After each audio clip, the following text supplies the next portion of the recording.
Congress party తెర మీదకి తీసుకొచ్చిన బీసీలకు స్థానిక సంస్థల ఎన్నికల్లో 42% రిజర్వేషన్లు వాళ్ళకు అవకాశాలు ఇస్తామని చెప్పేసి ఒక మాట చెప్పింది. ఇంకోటి ఎస్సీ వర్గీకరణ కూడా తీసుకొచ్చింది. 2 రోజుల్లో డెడికేషన్ కమిటీ ఈ బీసీ వర్గీకరణ కులగణనకు సంబంధించిన పూర్తి నివేదిక కూడా ప్రభుత్వానికి అందజేయనున్నది. ఆ తర్వాత వాళ్ళు జనాలకు అందరికీ అందుబాటులో అందరికీ తెలిసేలాగా పెడతామని చెప్పేసినారు.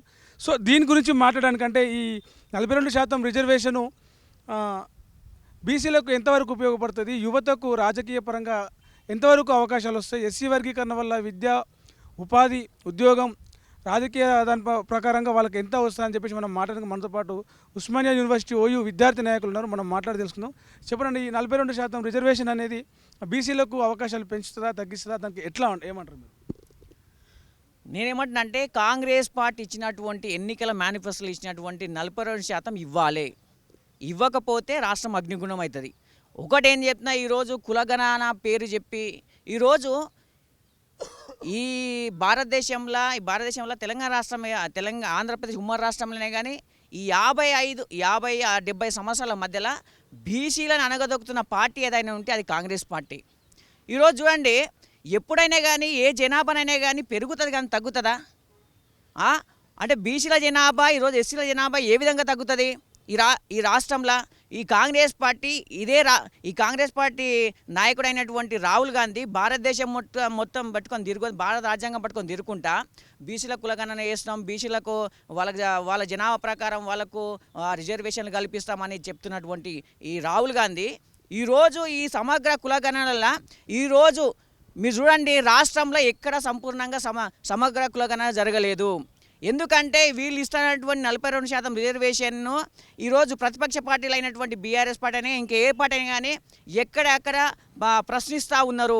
ఎందుకంటే స్థానిక సంస్థలలో మీ రిజర్వేషన్ కల్పించాలని ఈరోజు దీక్షలు చేస్తున్నారు, ప్రశ్నిస్తున్నారు, ధర్నాలు చేస్తున్నారు. కాబట్టి ఇది ఎక్కడ తిరిగి బీసీల రిజర్వేషన్లను, బీసీల జనాభాను తగ్గించాలి అనే ఒక కుటిల తత్వంతో ఈరోజు కాంగ్రెస్ పార్టీ బీసీలను మోసం చేస్తుంది.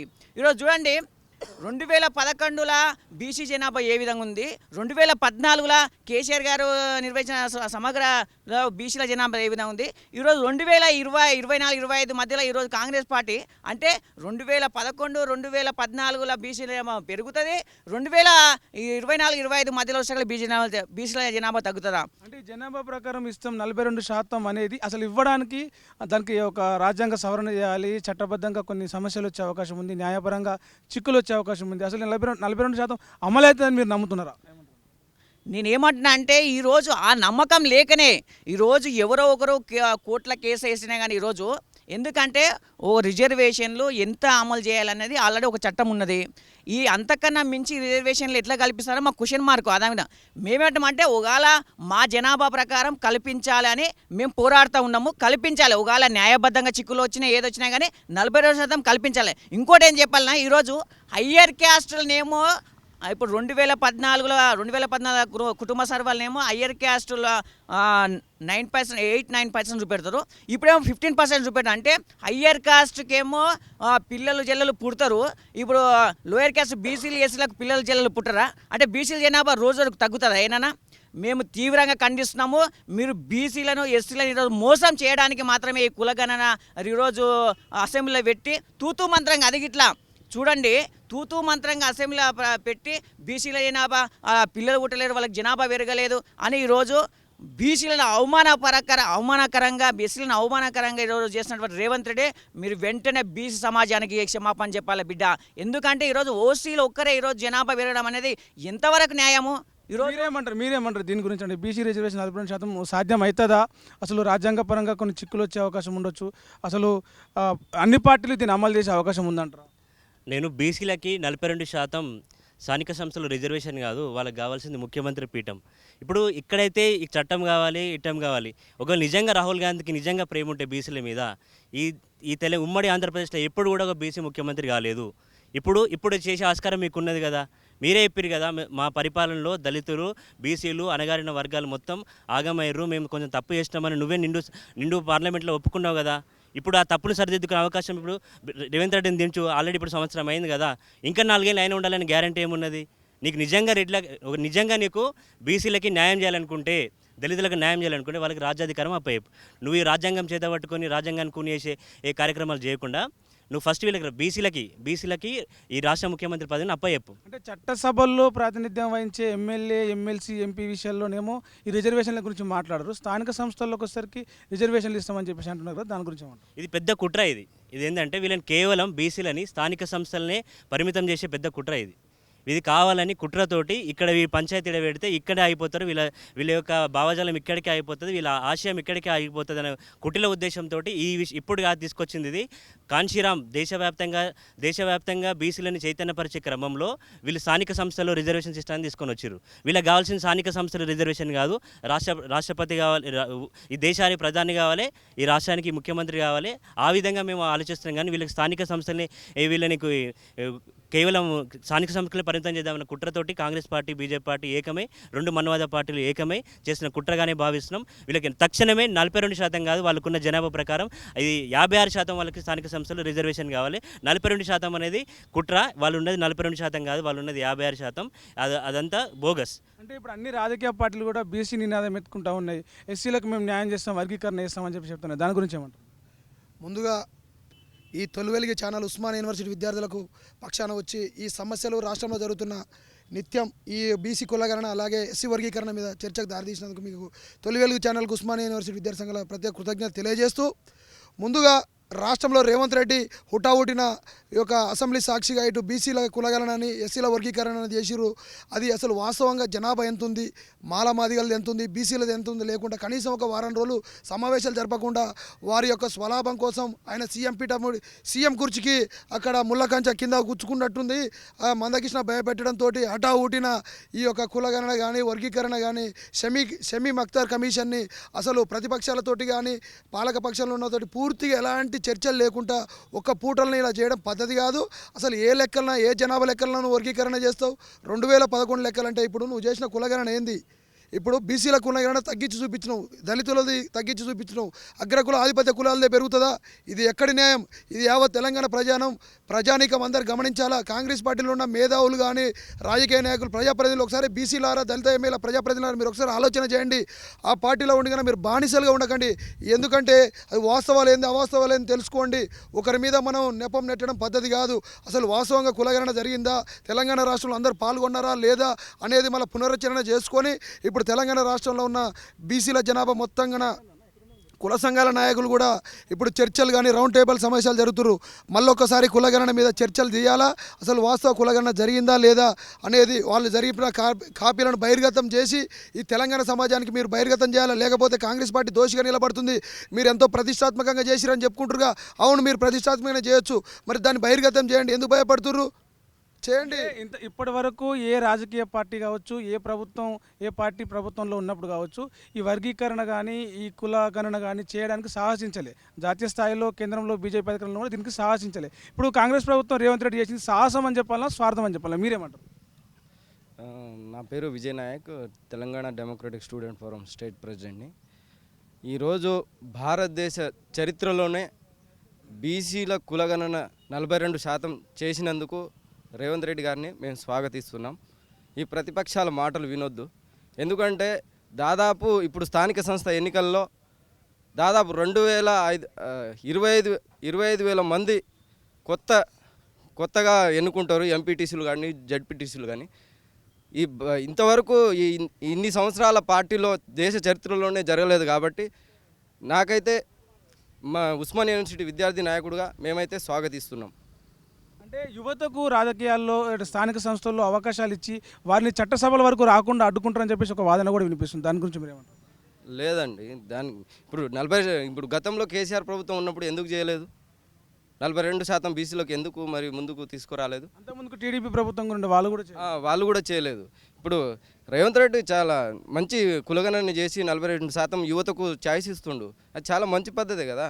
అంటే కులగణన చేసారు కానీ కులగణనకు సంబంధించి ఆ వివరాలు ఏవి బయట పెట్టలేదు. అందులో వాస్తవం ఎంత అవాస్తవం ఎంత అనేది ఇప్పటికి ఎక్కడా చెప్పలేదు. కులగణన మొత్తం కూడా తప్పుల తడకగా జరిగింది తప్పించి అటు ప్రతిపక్షాలు అన్ని కుల సంఘాలు 57 కుల సంఘాలు కూడా దాన్ని వ్యతిరేకిస్తున్నాయి కదా.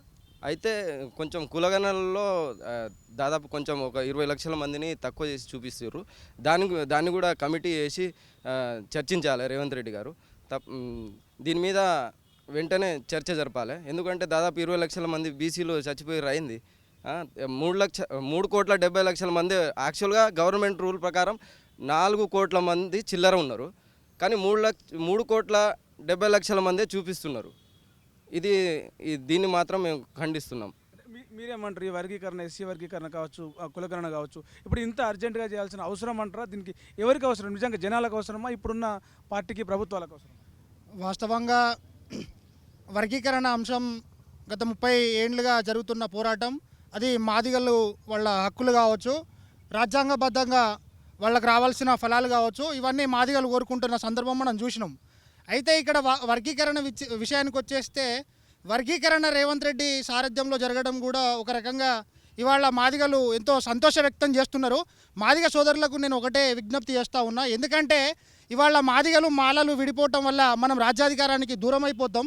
ఇవాళ మాదిగలకు ఎక్కడైతే 9% రిజర్వేషన్ ఇవాళ 9% ఉందో, మాలలకు 4% ఇచ్చిరో, ఇవాళ 1% కోసం మాదిగలు మళ్ళీ 30 ఏండ్లు వెనకకు పోయి మనం రాజ్యాధికారం పోగొట్టుకోవటం కూడా సరైంది కాదు. ఆ 1% ఆ మాలలకు ఇచ్చేస్తే ఇవాళ మనం ఇంకా 30 ఏండ్ల రాజ్యాధికారాన్ని ఇవాళ ఇక్కడికి రప్పించుకోవటానికి అవకాశం ఉంటుంది. ఎందుకంటే ఇవాళ బీసీలు ఇవాళ ఏ ప్రభుత్వ అధికార సైట్లలో మీరు చూసినా కూడా 4 కోట్ల చిల్లర జనాభా ఉంటుంది, కానీ ఇవాళ నువ్వు కులగణన చేస్తే 3,70,00,000 మంది ఉంటారు. అంటే బీసీలు చనిపోతారు, ఓసీలు పెరుగుతారా? అంటే బీసీలు సంసారం చేయట్లేరా? ఓసీలే సంసారం చేస్తున్నారు ఈ రాష్ట్రంలో. ఇవాళ ఏ పరంగా ఇవాళ ప్రశ్నించే హక్కు ఉన్నది.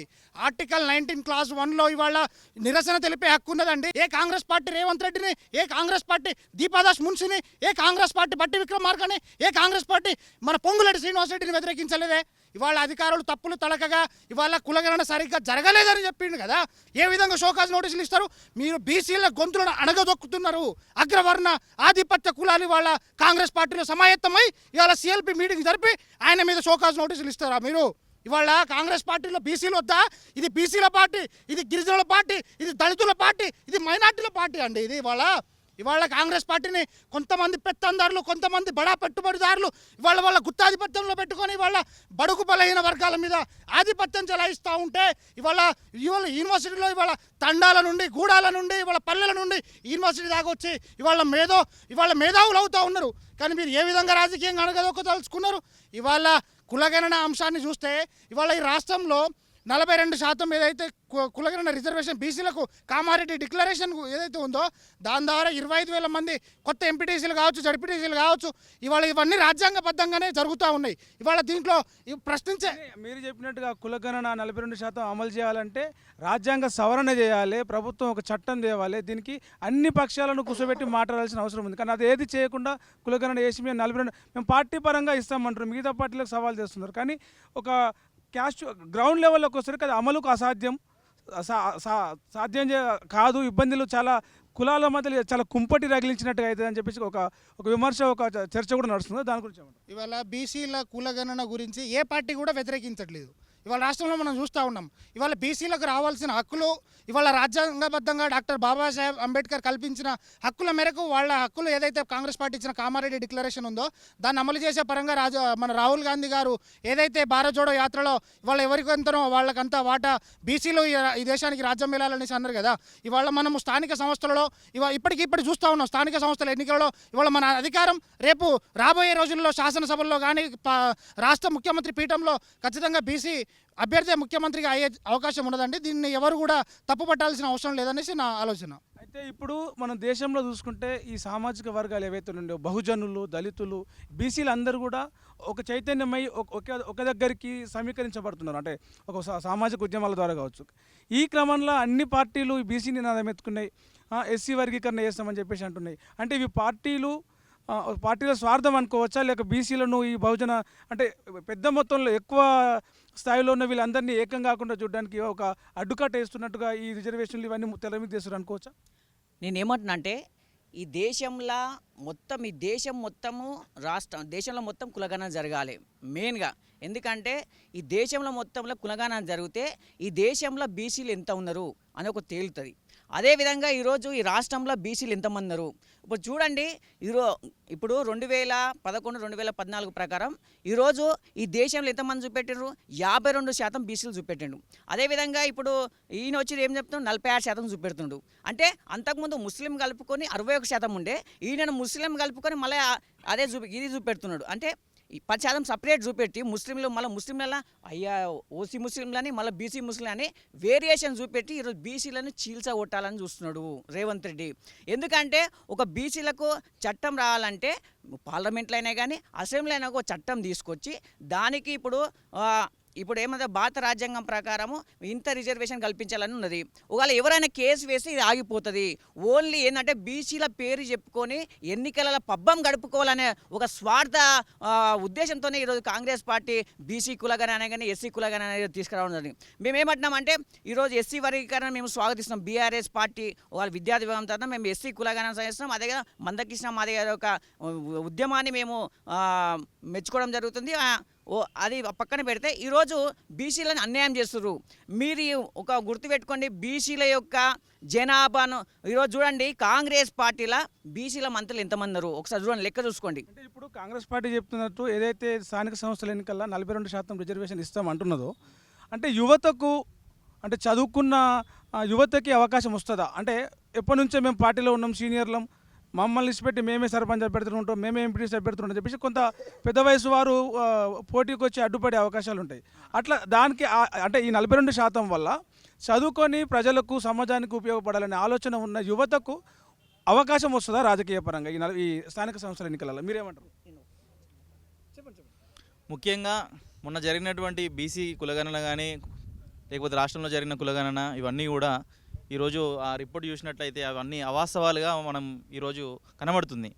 ఆ రోజు కేసీఆర్ గారు చేసినటువంటి కులగణన ఏదైతే ఉందో సమగ్ర కుటుంబ సర్వే, ముంబైలో ఉన్నోళ్ళు, దేశం పోయినోళ్ళు, దగ్గర పలు రాష్ట్రాలకు ఉపాధి కోసం పోయినోళ్ళు కూడా వచ్చి ఒకటే రోజు సర్వే మొత్తం చేయడం జరిగింది.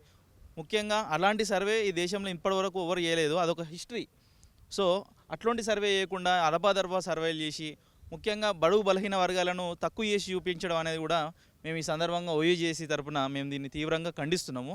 ముఖ్యంగా ఈ కులగణన ఇప్పుడు ఏదైతే వచ్చిన రిపోర్ట్ ఉందో దీన్ని బేస్ చేసుకొని రిజర్వేషన్స్లో కానీ రాబో నియామకాలలో కానీ ముఖ్యంగా రాబో ఎలక్షన్లలో కానీ దీనికి సంబంధించి ఏదైతే ఉందో దీన్ని పరిగణలోకి తీసుకోవద్దని చెప్పి మేము ఓయూజేసీ తరపున డిమాండ్ చేస్తున్నాం. మీరేమంటారు అంటే ఈ 42% రిజర్వేషన్లో యువతకి ఈ స్థానిక సంస్థల 42% రిజర్వేషను అవకాశం యువతకు అవకాశం వచ్చేలాగా, అంటే ప్రజాప్రతినిధులుగా, సర్పంచులుగా, ఎంపీటీసీలుగా యువతకు అవకాశం వచ్చేలాగా ఉపయోగపడుతుంది అంటారా? అంటే అప్పటికే ముందు నుంచే ఉన్న 20 ఏళ్ళు 30 ఏళ్ళ నుంచి గ్రామ పార్టీల మేము నాయకులుగా చలమవుతున్న కొంతమంది పెద్దలు దీనికి అడ్డుపడేది మనకు కనిపిస్తూ ఉంటుంది. ఇది యువతకు ఉపయోగపడుతుందా? ఈ దేశంలో యువతను మోసం చేసే పార్టీ ఏదైనా ఉంటే అది కాంగ్రెస్ పార్టీ. ఎందుకంటే ఇదే ఉస్మానియా యూనివర్సిటీ సాక్షిగా అప్పుడు ఉమ్మడి జేఏసీగా అన్ని పార్టీల నాయకులు ఇంట్లో ఉద్యమం చేసి కష్టపడి తెలంగాణ రాష్ట్రం సాధించిన తర్వాత ఇప్పుడు ఇదే కాంగ్రెస్ పార్టీలో ఉన్నటువంటి కొంతమంది యువకులు ఉన్నారు కదా, ఇక్కడ తెలంగాణ ఉద్యమం చేసిర్రు, ఊళ్ళల్లో చేసిర్రు. తెలంగాణ రాష్ట్రంలో చాలామంది విద్యార్థి నాయకులు అప్పుడు ఉన్నటువంటి యువత చాలామంది. ఈరోజు ఏ విద్యార్థి నాయకునికి ఈరోజు ఎమ్మెల్యే పదవి ఇచ్చింది ఈ కాంగ్రెస్ పార్టీ? ఏ విద్యార్థి నాయకునికి ఈరోజు ఎంపీ పదవి ఇచ్చింది ఈ కాంగ్రెస్ పార్టీ? ఏ విద్యార్థి నాయకునికి ఈరోజు ఎమ్మెల్సీ పదవి ఇచ్చింది ఈ కాంగ్రెస్ పార్టీ?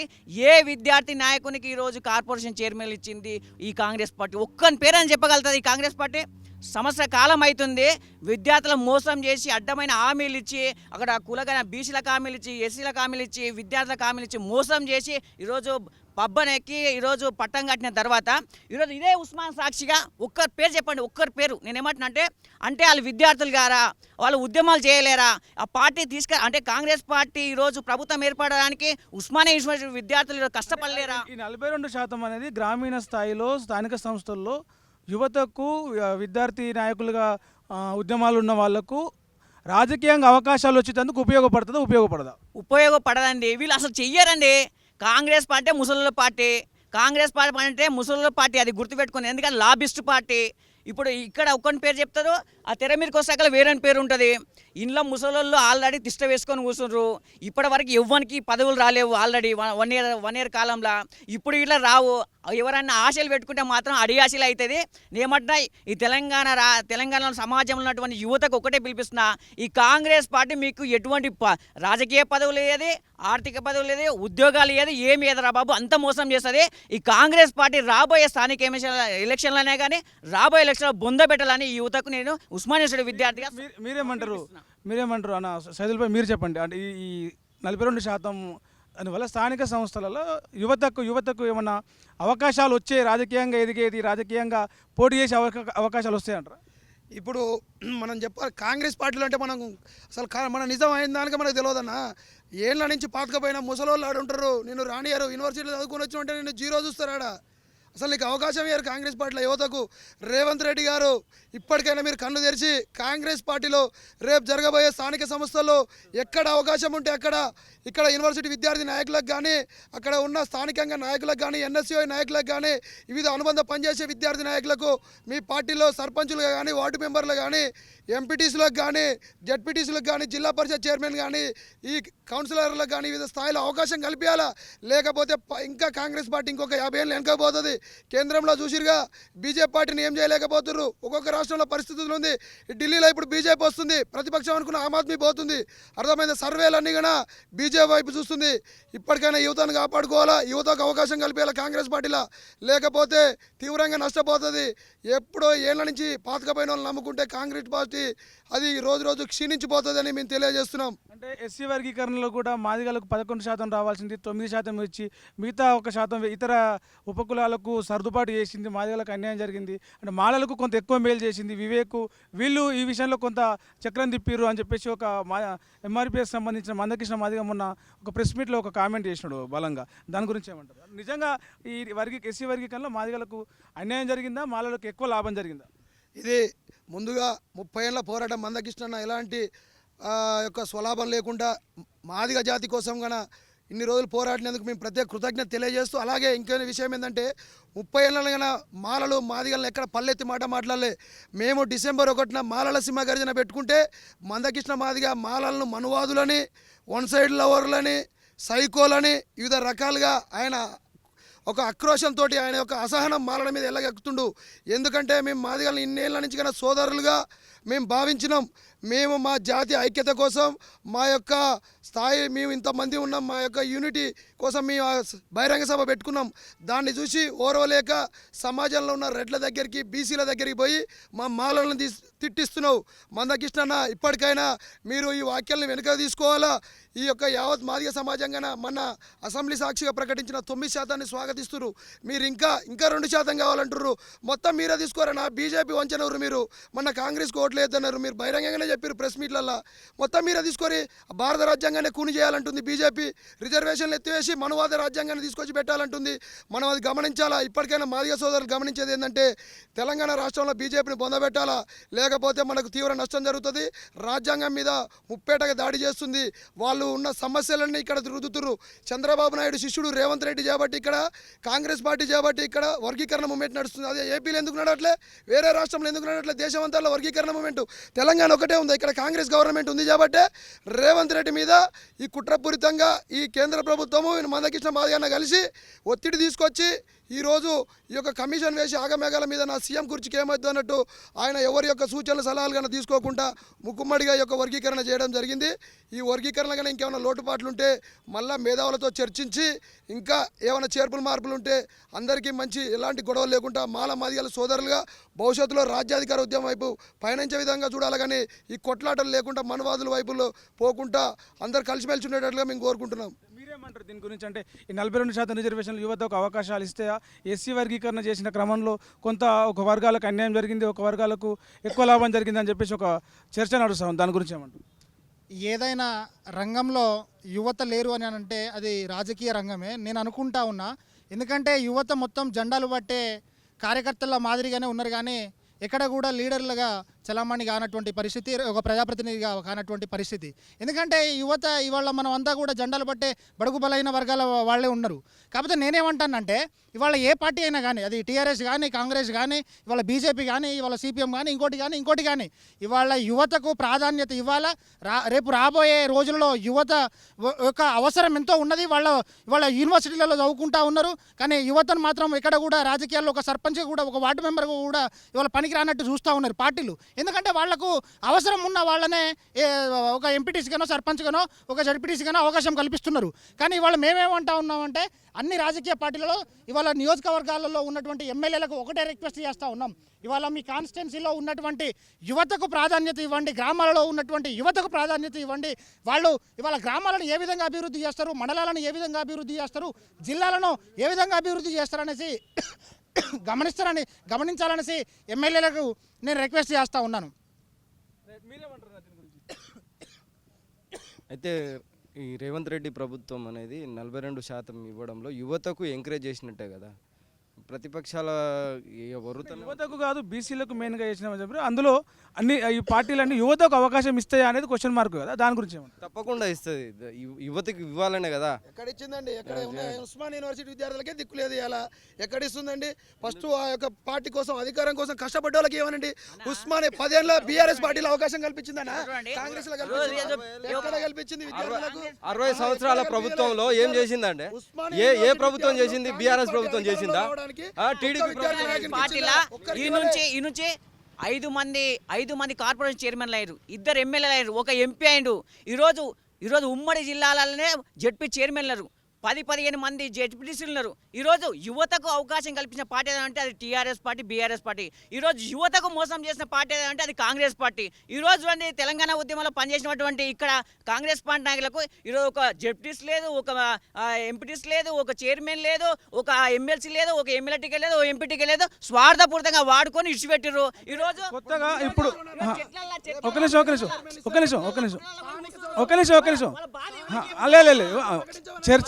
చర్చలేక జరగాలి, వాదన జరగద్దు, చర్చ జరగాలి. ఇప్పుడు కొత్తగా వచ్చిన 10 సంవత్సరాల్లో కేసీఆర్ ఇక్కడికి వచ్చిండా? యూనివర్సిటీని వాడుకున్నాడు ఉద్యమంలో. అన్ని యూనివర్సిటీలను వాడుకొని ఎక్కడైనా కనిపించిండా కేసీఆర్? నిరుద్యోగులను ఎంత మోసం చేసిండన్నా? ఎంత మోసం చేసిండు? ప్రతి పేపర్ లీకేజే చేసిండు. ఎంత నష్టపోయారు?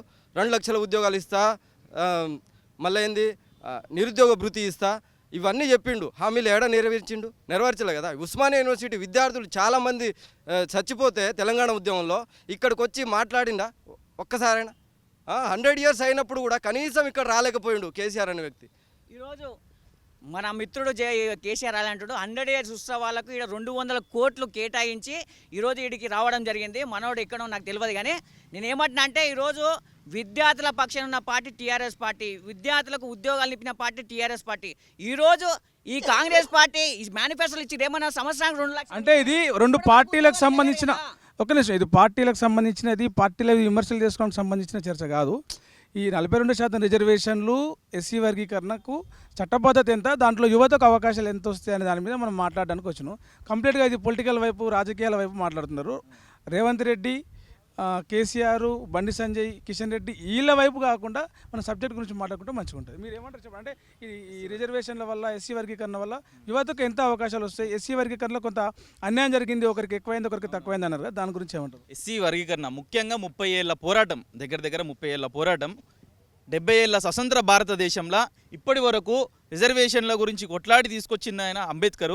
రిజర్వేషన్లు తీసుకొచ్చినప్పటికీ మా ఊర్లల్లో, గ్రామీణ ప్రాంతాలల్లో, మా ఊర్లో ప్రతి ఊర్లో కానీ మాదిగోళ్ళకి ఇప్పటికీ సీట్లు రాలేదు, మాదిగోళ్ళకు ఉద్యోగాలు రాలేదు. రిజర్వేషన్లు వచ్చినాయి కానీ కేవలం మాలవాడలకు మాత్రమే పోయినాయని చెప్పి ఈరోజు పోరాడడం జరిగితే ఈ 30 ఏళ్ల పోరాటం తర్వాత మొన్న 9% రిజర్వేషన్ ఇచ్చినా సరే కానీ మాకు ఇంకా న్యాయం జరగలేదని చెప్పి మేము భావిస్తున్నాము.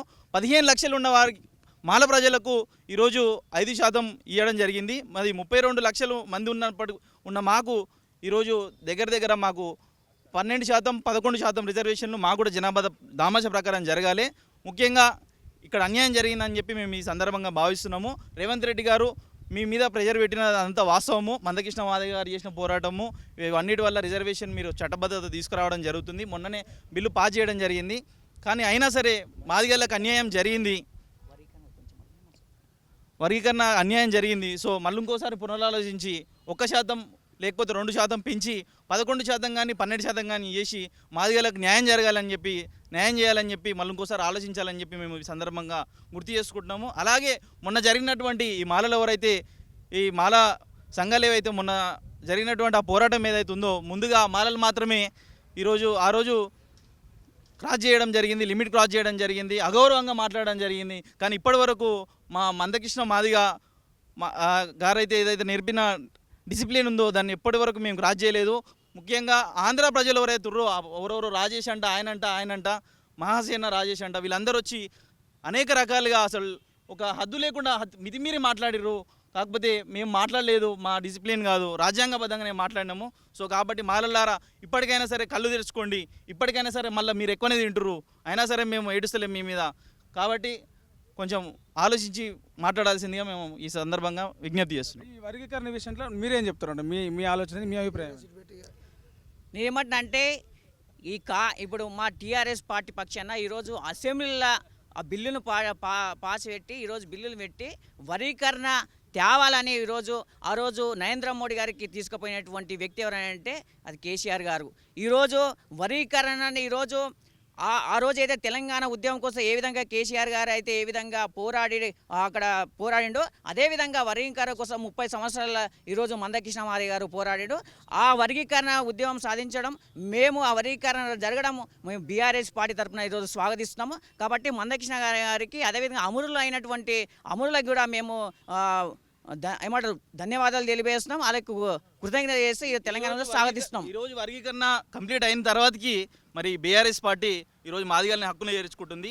ఇదే కేసీఆర్ ప్రభుత్వం 2014 నుంచి 24 సంవత్సరం వరకు 10 ఏళ్లల్లో మాదిగలకు పూర్తిగా అన్యాయం చేసింది. మాదిగ నాయకులను మందకృష్ణ మాదిగ గారిని జైలు వేసిన ప్రభుత్వం కేసీఆర్ ప్రభుత్వం అని కూడా నేను ఈ సందర్భంగా తెలియజేస్తున్నాను. మందకృష్ణ మాదిగ గారి మీద ఇప్పుడు కపట ప్రేమ చూపించడం బాలేదు. ఆయన నిర్బంధించారు, అంత పెద్ద మహానాయతను నిర్బంధించారు. సో దీన్ని తీవ్రంగా ఖండిస్తున్నామని చెప్పి కూడా నేను ఈ సందర్భంగా తెలియజేస్తున్నాను. నేనేమంటున్నా అంటే ఈ దేశంలో వర్గీకరణ బిల్లు అసెంబ్లీలో మొట్టమొదటి తెలంగాణ అసెంబ్లీలో బిల్లు పెట్టింది ఏదంటే టీఆర్ఎస్ పార్టీ. ఈరోజు ఉప ముఖ్యమంత్రి పదవి ఎవరికి ఇచ్చిండ్రు? మాదిగ బిడ్డకి ఇచ్చారు. ఈరోజు అదే మాదిగ బిడ్డను తీసుకుపోయి నరేంద్ర మోడీ దగ్గర వర్గీకరణ సాధించాలి, వర్గీకరణ చేయాలని చెప్పిన వ్యక్తి ఎవరు? కేసీఆర్ గారు. ఈరోజు మందకృష్ణ మాదిగ గారు పోరాటాన్ని మేము స్వాగతిస్తున్నాం, ఆయన యొక్క పోరాటాన్ని మేము స్మరించుకుంటున్నాం. మేము ఈ వర్గీకరణకు మద్దతు తెలుపుతున్నాం, వర్గీకరణ స్వాగతిస్తున్నాం. ఇప్పుడు నరేంద్ర మోడీ గారు, కిషన్ రెడ్డి, బండి సంజయ్, ఇక్కడ ఉన్న బీజేపీ నాయకత్వం మందకృష్ణను ముందర పెట్టి ఆటాడుతుంది. చిత్తశుద్ధి ఉంటే మీరు దేశంలో మొత్తం 20 రాష్ట్రాల పైగా బీజేపీ అధికారం ఉంది. లోక్సభ రాజ్యసభలోని వర్గీకరణ చట్టం కేంద్రంలో ఇటు రాజ్యసభలో ఆమోదం తెలిపి ఈ యొక్క పటిష్టమైన చట్టం దీనికి రాజ్యాంగబద్ధం కల్పించి మాకు పంచాయతీలు ఎందుకు పెడతారా? మీరు వీళ్ళంతా కలిస్తే రాజ్యాధికారం వస్తుందని మీకు చిత్తశుద్ధి లేదు. వీళ్ళందరూ కలిస్తే రాజ్యాధికారం వస్తుంది. మీకు దమ్ము ధైర్యం ఉంటే కేంద్రంలో ఇటు లోక్సభ రాజ్యసభలో మీరు పెట్టి మాట్లాడండి. మీకు దమ్ము ఉంటే మీ యూపీలో పెట్టండి. యూపీలో మీ ఎంట పడతారు, చెప్పులు తీసుకొని కొడతారు మీ వాళ్ళే. ఇక్కడ కాంగ్రెస్ ప్రభుత్వం ఉంది కాబట్టి ఇక్కడ వచ్చి మీరు నాటకాలు ఆడుతుర్రు. ఆయన చంద్రబాబు నాయుడు శిష్యుడు రేవంత్ రెడ్డి, ఆయన ఆత్మ చేపట్టి ఇక్కడ చేసింది, ఆయన చెప్పినట్టు ఇక్కడ నడుస్తుంది. మరి ఏపీలో ఎందుకు చేయట్లే? వర్గీకరణ ఉద్యమం ఎటుపోయింది? ఈ దేశంలో ఒక తెలంగాణ రాష్ట్రమే ఉందా? తెలంగాణ రాష్ట్రంలో అన్యాయం జరుగుతుందా? దేశంలో మొత్తం జరుగుతుందిగా. ఈ బీజేపీ ఆడే నాటకంలో దయచేసి మాదిగ సోదరులు పడొద్దు. మందకృష్ణ ఇప్పటికైనా నరేంద్ర మీద ఒత్తిడి తీసుకురా. ఈ లోక్సభ రాజ్యసభలో దీని మీద ఒత్తిడి తీసుకొచ్చి చట్టం వచ్చేటట్టు ఏర్పాటు చేయి. లేకపోతే మాదిగ జాతి క్షమించదు. ఇది మళ్ళీ కోర్టులలో కేసులు వేస్తారు. మళ్ళీ గతంలో జరిగినట్టు పొరపాటు జరగొద్దు. మీ 30 ఏళ్ల పోరాటానికి అంకిమ శమరగీతం పాడాలంటే ఇది లోక్సభ రాజ్యసభలో చట్టం తేవాలా. నరేంద్ర మోడీ, కిషన్ రెడ్డి మెడలంచు. నువ్వు వాళ్ళ హక్కునుండకు. భారత రాజ్యాంగాన్ని వాళ్ళు కూని చేస్తున్నారు. వాళ్ళ ఒట్టను ఎట్లుంటావు? ఇవాళ ప్రొఫెసర్లు కానీ యూనివర్సిటీ మాదిగ ప్రొఫెసర్ అందరూ స్వాగతిస్తున్నారు. మళ్ళీ ఇంకా 2% అంటే మాలలు నట్టేట ముస్తారా? ఇది అన్యాయం. మీరు కేంద్రంలో చట్టం తీసుకురావాలని కొట్లాడండి. మేము దానికి ఇంకా రిజర్వేషన్లు పెంచాలా. చేవేళ్ళ డిక్లరేషన్లు ఏం చెప్పారు? 18% అన్నారు. దాన్ని పెంచండి. రేవంత్ రెడ్డి గారు ఎలాంటి లొల్లి లేకుండా స్థానిక సంస్థలలో కూడా సాఫీగా జరిగేటట్టు అందరినీ కలుపుకొని యువతకు ప్రాధాన్యత ఇవ్వాలా. యూనివర్సిటీ విద్యార్థులకు అన్యాయం జరిగింది. కాంగ్రెస్ పార్టీలో ఉన్న యూనివర్సిటీ విద్యార్థులకు అన్యాయం జరిగింది. కాబట్టి మీరు గుర్తించి రేపు ఎన్నికలకు పోయే ముందల కార్పొరేషన్లు కానీ ఎక్కడ అవకాశం ఉంటే అక్కడ యువతకు అవకాశాలు ఇవ్వండి.